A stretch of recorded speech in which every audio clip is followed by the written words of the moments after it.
She never imagined her life would take this turn. Married off to a man twice her age, she accepted her fate with silent resignation. But destiny had a different story to tell, one that would change everything. She never imagined her life would take this turn. Married off to a man twice her age, she accepted her fate with silent resignation. But destiny had a different story to tell, one that would change everything.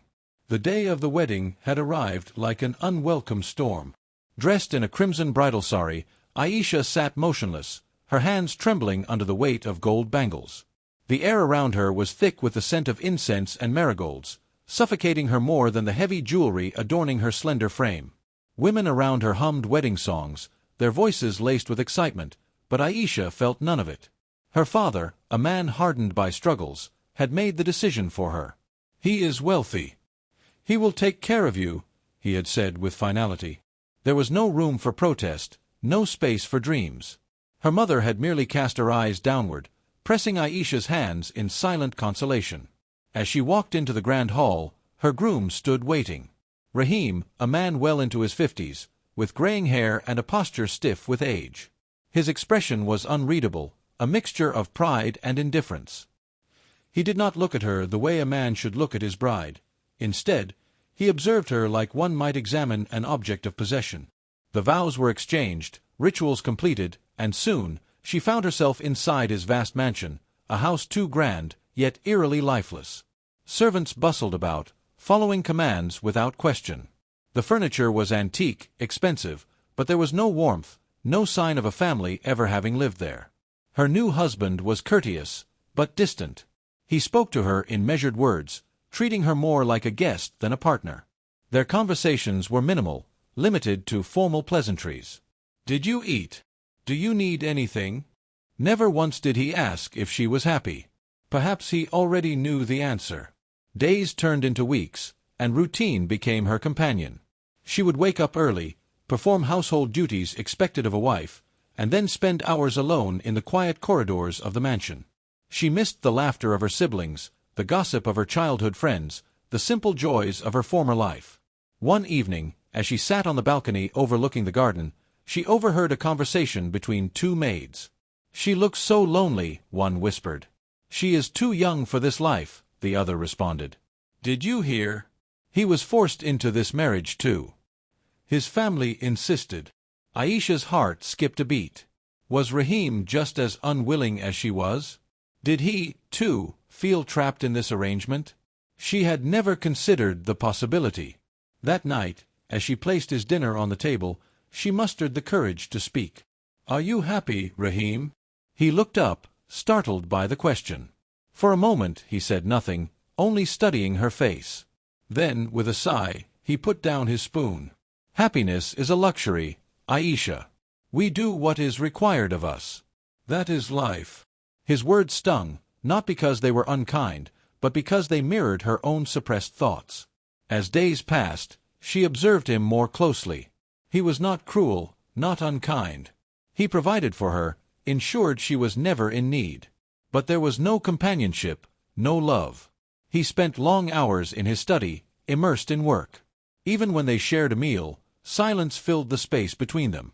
Aisha longed for conversation, for laughter, for something beyond mere duty. But Rahim was a man bound by responsibilities, and she was a woman confined by circumstances. One afternoon, while walking through the market, she saw a young couple laughing together.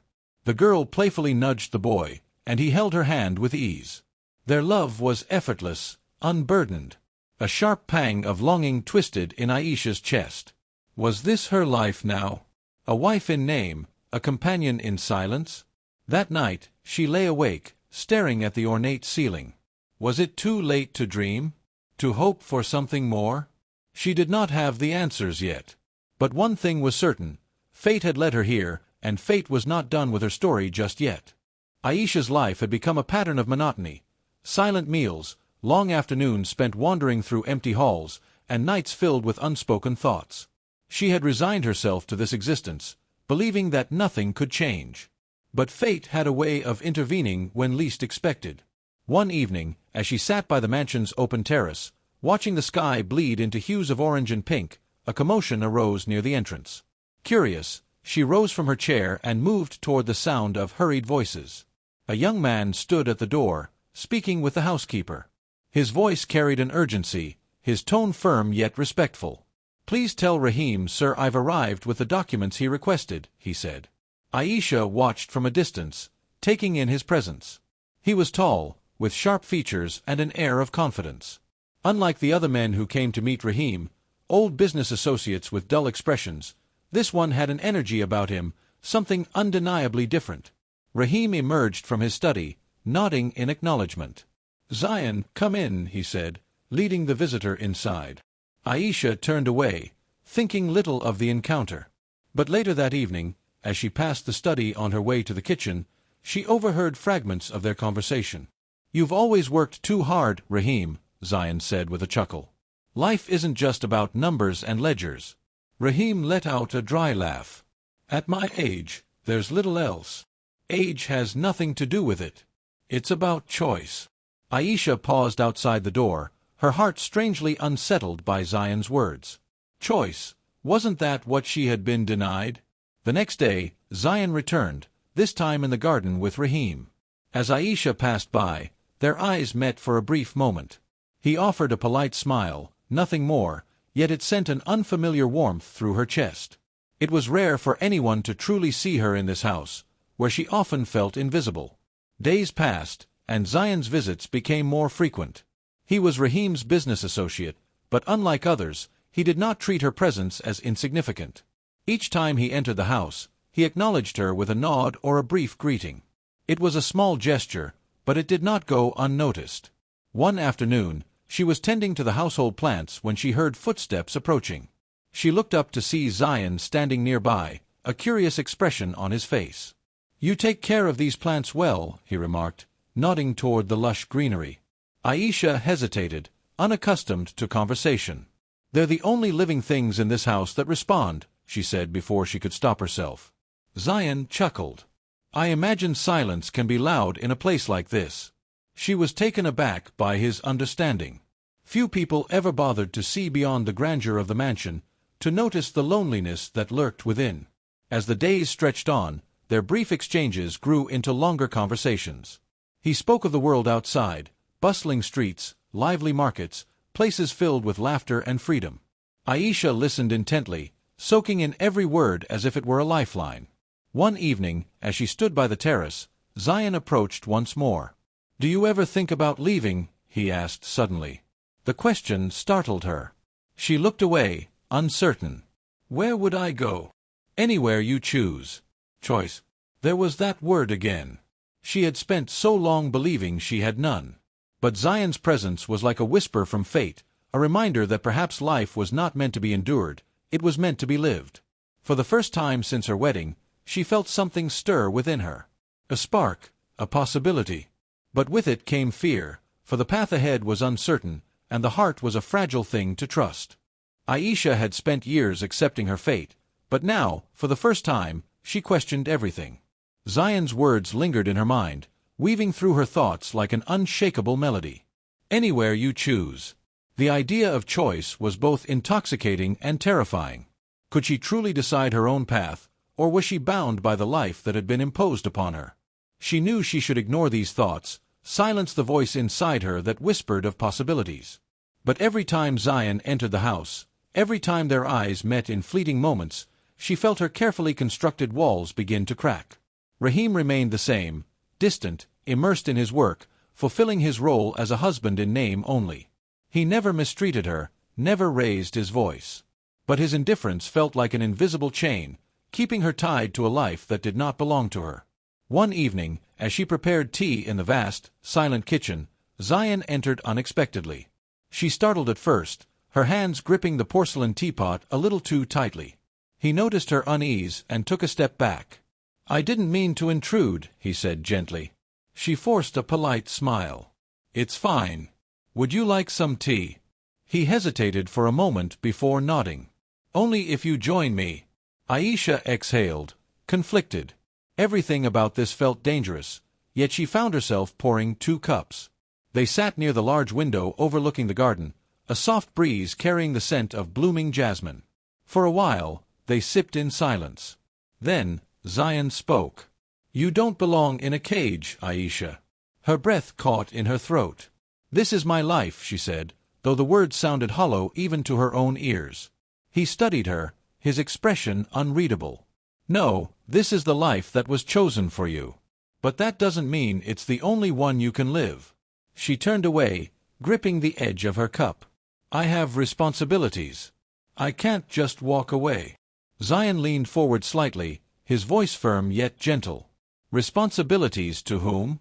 To a man who doesn't love you. To a life that suffocates you." Aisha shut her eyes. He was voicing the very thoughts she had buried deep inside. But duty had been ingrained in her since childhood. Obedience, sacrifice, these were the values she had been taught to uphold. Could she truly abandon them? That night, she lay awake, staring at the ceiling. Memories of her past clashed with the stirrings of her present. She thought of her father's stern face, her mother's resigned silence, the weight of tradition pressing upon her shoulders. But then, she thought of Zayan, of the way he looked at her, as if she were someone worthy of freedom, of happiness. Days passed, and Aisha struggled to suppress her emotions. She avoided Zayan when she could, kept conversations brief, tried to remind herself of her place. But fate had a cruel way of testing one's resolve. One afternoon, as she stepped into the courtyard, she found Zayan standing beneath the shade of a mango tree. He looked up as she approached, his expression unreadable. "You've been avoiding me," he said simply. She clasped her hands together, looking down. "It's for the best." He exhaled, running a hand through his hair. "And what is best for you, Aisha?" She didn't have an answer. She wished she did. Zayan took a step closer, lowering his voice. "Tell me to leave, and I will. But if you don't, then stop fighting what's in your heart." Aisha's pulse quickened. The air between them was thick with unspoken words, with a longing she was too afraid to acknowledge. She wanted to tell him to go, to erase the temptation of something she could never have. But no words came. Tears welled in her eyes as she turned away. "I don't know how to choose myself," she whispered. Zayan's voice was barely above a murmur. "Then let me show you how." Her heart ached with the weight of indecision. To stay was to honor duty, but to leave was to embrace the unknown. And in that moment, standing between two lives, Aisha realized she was running out of time to decide. Aisha had spent her life following the path others had drawn for her. Every step, every decision, every sacrifice, none had been her own. But now, for the first time, she stood at a crossroads where the choice was hers alone. The weight of it was suffocating, yet beneath the fear, there was something else, a flicker of hope. She avoided Zayan for days, hoping distance would silence the turmoil inside her. Yet, no matter how hard she tried, his words echoed in her mind. "Then let me show you how." It was not just a promise. It was an invitation to a life she had never dared to imagine. One evening, as she stood by the window, watching the rain cascade down the glass, Rahim entered the room. His presence was quiet, his movements slow, but there was something different in his demeanor. He looked at her longer than usual, as if truly seeing her for the first time. "You've been restless lately," he said. Aisha stiffened. She had always assumed he paid little attention to her, that her silent suffering went unnoticed. But perhaps she had been wrong. She hesitated, unsure of what to say. Rahim sighed and lowered himself onto the chair near the fireplace. "You don't have to pretend, Aisha. I know this marriage was never what you wanted." Her breath hitched. He had never acknowledged it before. Never once had they spoken of the hollow bond they shared. "You are a good man, Rahim," she said carefully. "You have always treated me with respect." "But not with love," he finished for her. His voice held no anger, only resignation. "I was not given a choice in this marriage either. My family thought I needed a wife, someone young who could fit into my life. But I see now that it was unfair to both of us." Aisha's throat tightened. For years, she had resented him, believing he was indifferent to her suffering. But now, she saw the truth. Rahim was just as much a prisoner of duty as she was. She wanted to ask him something, but before she could, a servant entered, announcing Zayan's arrival. Her heart pounded. She dared not look up, afraid that Rahim would see the conflict in her eyes. Rahim waved a hand. Let him in. Zayan stepped into the room, his gaze flickering briefly to Aisha before settling on Rahim. He held a folder in his hands, his usual businesslike composure in place, but she could sense the tension beneath it. As the men discussed their work, Aisha excused herself, walking toward the courtyard. The cool night air wrapped around her, but it did little to calm her racing thoughts. She didn't hear footsteps behind her until a familiar voice spoke. Aisha. She turned, finding Zayan standing a few feet away. His expression was unreadable, but his eyes held a quiet urgency. I can't keep doing this, he said, voice low. Pretending I don't care. Pretending I don't see the pain in your eyes. She swallowed hard. Zayan, please. No, he interrupted. You need to hear this. You deserve more than a life of quiet suffering. You deserve love, happiness, freedom. He took a step closer. Come with me. The words hung in the air, heavy with meaning. Aisha felt her chest tighten. She wanted to say yes. She wanted to take his hand and run, to leave behind the walls that had caged her for so long. But the fear remained. I don't know how, she admitted, her voice trembling. Leaving means losing everything. Zayan's gaze softened. No, Aisha. Staying means losing yourself. A tear slipped down her cheek. She had fought so hard against this moment, against this choice, but deep down, she had always known the truth. She could not stay in a life that did not belong to her. Just then, a voice interrupted their fragile moment. If you go, I won't stop you. Aisha spun around, heart pounding. Rahim stood in the doorway, his expression unreadable. You knew, she whispered. Rahim nodded. I'm not blind, Aisha. I've seen the way you look at him, the way you hesitate around me. I may not have given you love, but I will not be the one to keep you from it either. Tears blurred her vision. She had expected anger, resistance, but not this. Not understanding. Go, Rahim said softly. Find your happiness. A sob escaped her lips. With one final glance at the man who had been both her captor and her protector, she turned to Zayan. He held out his hand, and this time she did not hesitate. As they stepped out into the night, Aisha felt the weight of years lift from her shoulders.